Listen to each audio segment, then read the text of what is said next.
अस्सलाम वालेकुम, good morning everyone. दोस्तों 3 अगस्त 2020 दिन है सोमवार का।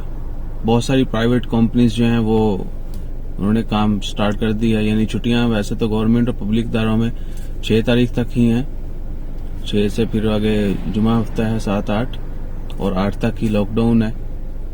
लेकिन आज 3 तारीख से जो है वो बहुत सारी प्राइवेट कंपनीज जो हैं उन्होंने काम स्टार्ट कर दिया है। It will be compensation for all those who will work in these days. आज मौसम काफी अच्छा है, मैंने सोचा थोड़ी मेमोरीज शेयर कर दी जाए। ईद के दिनों की अभी वीडियोस अपलोड नहीं की, एडिट ही कर रहा हूँ, तो इंशाल्लाह खैर वो भी जल्दी अपलोड कर दी जाएंगी। आज इंस्टेंटली मैंने सोचा कुछ ना कुछ थोड़ी यादें जो हैं वो शेयर की जाएं।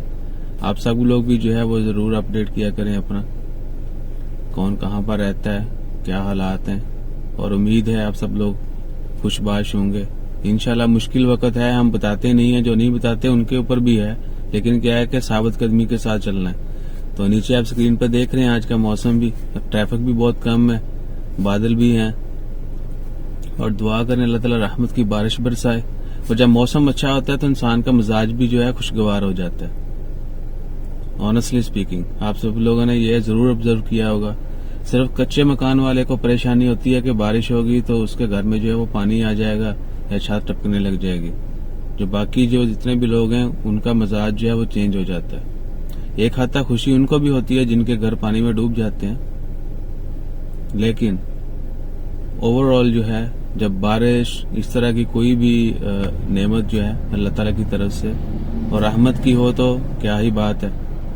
और इसी तरह जब फूल खिलते हैं तो मेजॉरिटी जो है वो भी खिलना शुरू हो जाती है। इंसानी फितरत है, इंसान भी फूलों की तरह जो है ना वो खिलता मुस्कुराता है।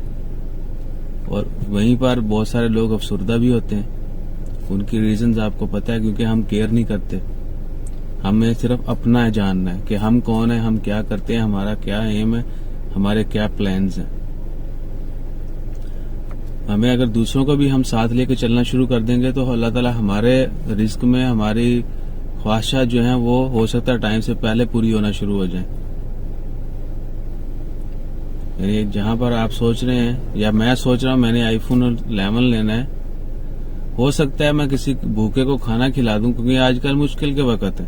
मैं अपनी बात क्यों कर रहा हूं, मैं नहीं चाहता कि आप लोग मुझे बोलेंगे भाई आप लोग दूसरों के बारे में ऐसी बातें क्यों कर रहे हैं। लेकिन ये जिंदा मिसाल है कि जब मुश्किल वक्त हो, वबा के दिनों में जो है आपको बहुत कुछ कुर्बान करना पड़ता है। जिस तरह क्या कहते हैं कि कुरान पाक में फरमाया गया कि जब कहीं पर वबा हो तो तुम हिजरत मत करो, दूसरे इलाकों में मत जाओ, जहां पर हो वहीं पर रहो जब तक वो बीमारी खत्म नहीं हो जाती। और चूंकि हम लोग इधर फंसे हुए हैं, बहुत सारे लोग जो हैं वो वापस एयरपोर्ट्स खुलने का इंतजार है कि वो एयरपोर्ट खुले, नॉर्मल फ्लाइट ऑपरेशन स्टार्ट हो और वो वापस जाएं, लेकिन अभी तक वो नहीं हो रहा। सो इंशाल्लाह खैर उम्मीद है कि जल्द जो है सारे हालात ठीक हो जाएंगे। लेकिन जब तक चीजें एज यूजुअल नहीं होती तब तक जो है हमें एक दूसरे के साथ जो है वो चलना है। हमें चलना तो हमें हमेशा ही चाहिए, लेकिन जब तक हालात ठीक नहीं होती तब तक जो है हम कंधे से कंधा मिलाकर चलें। जैसे खुशी में एक दूसरे के साथ चलते हैं वैसे गमी में भी चलें और मुश्किल वक्त में भी चलें। और इंशाल्लाह खैर सब्र का दामन हाथ से मत छोड़िएगा। अल्लाह ताला इंशाल्लाह हम सबको अपनी रहमत में रखे, अपने हिफ्ज़ो ईमान में रखे, और आप सबकी हम सबकी मुश्किलात दूर फरमाए। जो लोग बीमार हैं उनको जल्द सेहतयाब करे, जो वफात पा चुके हैं उनकी मग़फ़िरत फरमाए। स्क्रीन पे आपने वीडियोस देखी होंगी, मौसम की बात कर रहे थे, बात कहीं और निकल गई। यानी अपना ख्याल रखें, दुआ में याद रखें। जज़ाकल्लाह, अल्लाह हाफिज।